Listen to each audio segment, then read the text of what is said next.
Much of what I say may turn out not to be true. Hardly the ideal beginning to a guided tour. But Alex Kerr is not your typical tour guide briskly selling a place to a time press group via a few must-snap essentials, the glint of the sun off Kyoto's Golden Temple and its still waters, the demure shuffle of geisha winter rays radiating through a bamboo grove. Kerr is more the lone local you're not entirely sure you should trust, sidling up and engaging you in conversation. Why do temples have gates without doors or they entrances, or exits? Ever thought about that? No, come on, I'll show you.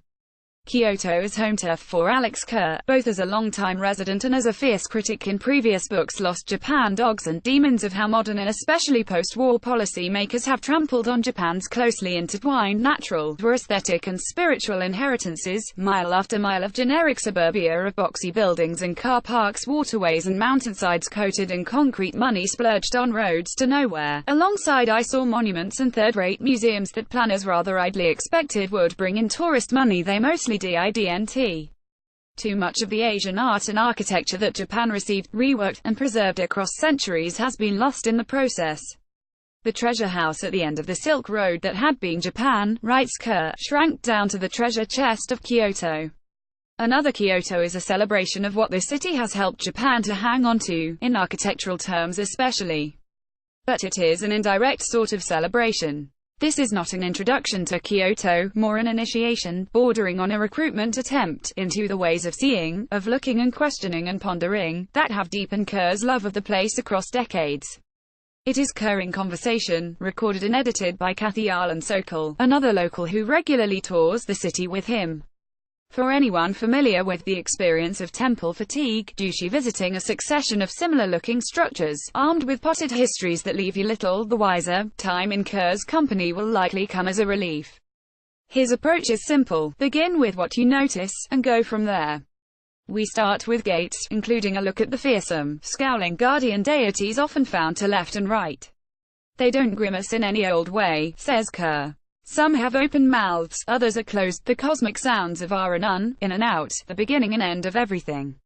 And these gates are often doorless because their purpose is symbolism rather than security. Each set on the way up to the main temple is a base camp, personally transformative. We're ascending Mount Sumeru, the sacred peak, the center of the Hindu and Buddhist universe.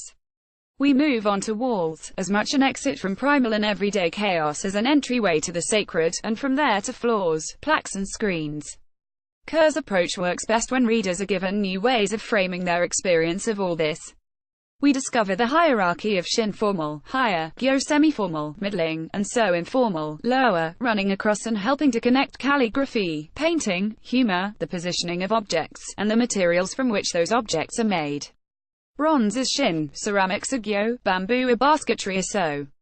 Kerr even offers a speculative leap to pop music and mobile phone technology. Apple is Shin, Samsung is Gyo. His account of Fukushima, Japan's sliding doors, flows in a similar way, revealing the links between Asian migration patterns, climate, temple and domestic architecture, and the meanings of whiteness in Japan, the rich philosophical emptiness of off-white versus the vacuousness of the pristine, bleached variety found in hotel lobbies across Kyoto. Kerr is so good at all this that some readers may find themselves wishing for broader, bottom-up coverage. Kyoto is helpfully introduced as a city where Chinese-style grid pattern street layouts meet Japanese topography, with its spatial flow of mountain to foothills to plains. The horseshoe of mountains to the north, west, and east has always been the realm of gods, demons, and ghosts. And yet these wonderful orienting insights appear a few pages before the end of a book that lacks a map of the city. A smart complement to the text is offered in the form of illustrative sketches, the print equivalent of having your guide point their finger to a particular detail. But another Kyoto is probably best enjoyed alongside an original Kyoto of some sort, whether through one of the introductory works that Kerr recommends or during a visit to Japan, currently experiencing a tourist boom on a scale so unexpected that some Kyotoites fear their home may go the way of Venice. That said, Kerr's way of questioning and puzzling through is hugely enjoyable in its own right, and pleasingly infectious.